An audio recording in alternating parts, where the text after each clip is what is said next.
Hey, what's up, my friends? So we're going to go into pond fishing basics.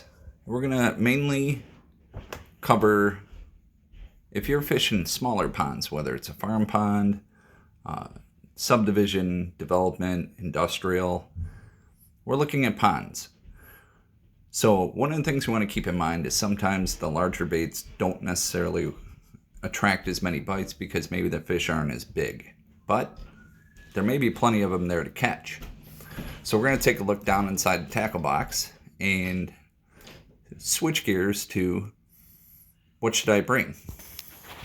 All right, so as we look over our tackle selection, we already covered in our last video the all-purpose box. You'll notice we've got some sizes and you say, well, those are your larger ones a little bit. Yeah. Then we shift gears. That's where we come over to these guys. Okay. We've got some different Rapalas, Rebel minnows, and the Normans in different sizes. And definitely ones that are more attractive to catch more fish. We got the Husky Jerk. Now we've got some, we have some real tiny, nice little lipless crankbaits. And if you look in the back, those are the bigger size, 1/4 ounce and larger ones back there. And maybe we're not going to use those, but our little topwater creek chub right there would work really well for that. But we've also got other topwaters that we love to throw because they catch fish. Some of my favorites. Love the storm chug bugs, okay? So we've got those. We've got the regular, as I call them, like the full size that we can use on rivers and lakes. But we also have the baby bugs.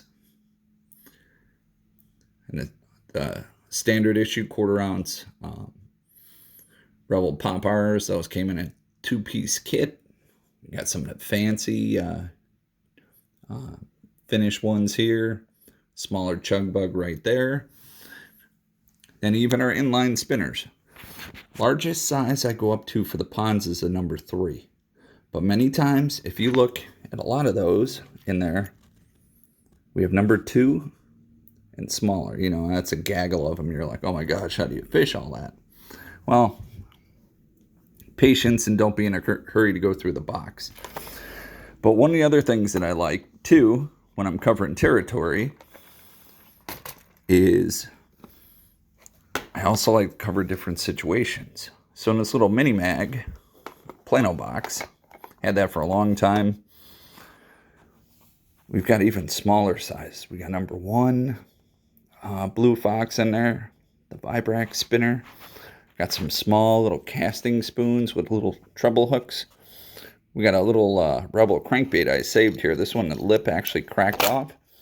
And that is another one of those dollar store restoration project stories. Just flip them off here. Come on. There we go. So if you look at this guy, he had a pretty beat up paint job. And the only way you can tell is on the bottom where I added the white paint to it. But on the sides, we restored it with silver and the black on top. Then look at all that sparkle glitter. You know what that's called? That's called a $1 bottle of nail polish. So when you actually touch it, it's got a little texture to it. But that also helps seal and protect my little restoration job on that. And we got the little rattle trap down here. Great little bleeding minnow color. I don't know if that's a Tennessee or golden shiner like that. I know in the other box we showed you, we had the little spot. When I said I'd cry like a 4-year-old if I lost this guy or his buddies, the rattling wraps. So I got 2 of those, but I've only got one of the little spot. Then we've got some of these little Roadrunners. Now look at the size of them guys. I mean, there. It's like a 16th ounce, okay? And we even go smaller. We got a 32nd ounce. Now those might be hard to cast if you have your big, medium heavy rod. But if you have a 6-pound test and a light action rod and reel, I don't care if it's a spin cast push button or a spinning rod, you can throw those. Then over here, I've got A little bit bigger Roadrunner. One of those little, I think that's an 1/8 ounce.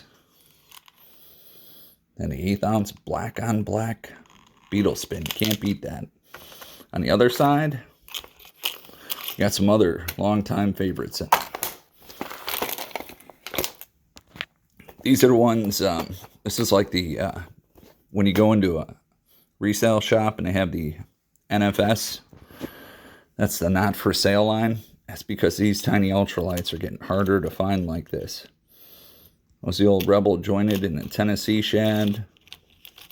I got 2 of those left. That's also why I keep the number 10 and number 12 trebles in the garage. The black and silver one. Both and jointed. And we have more beetle spins. The Roadrunners in different colors. Got that little bitty, the photochromic.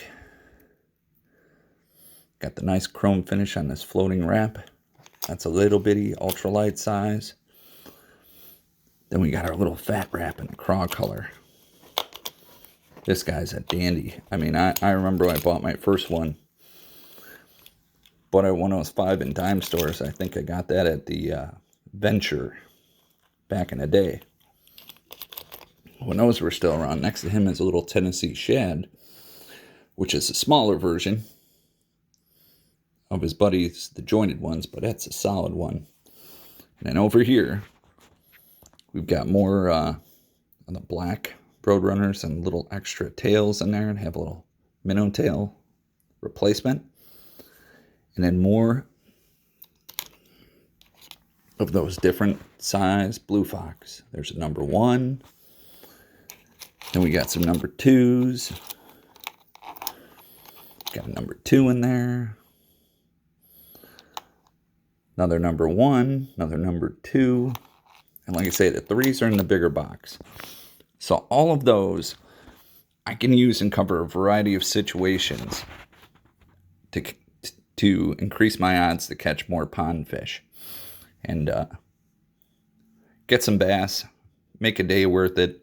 Maybe you pick up some crappie and bluegill on them, but either way, it helps make a day out on the water more enjoyable.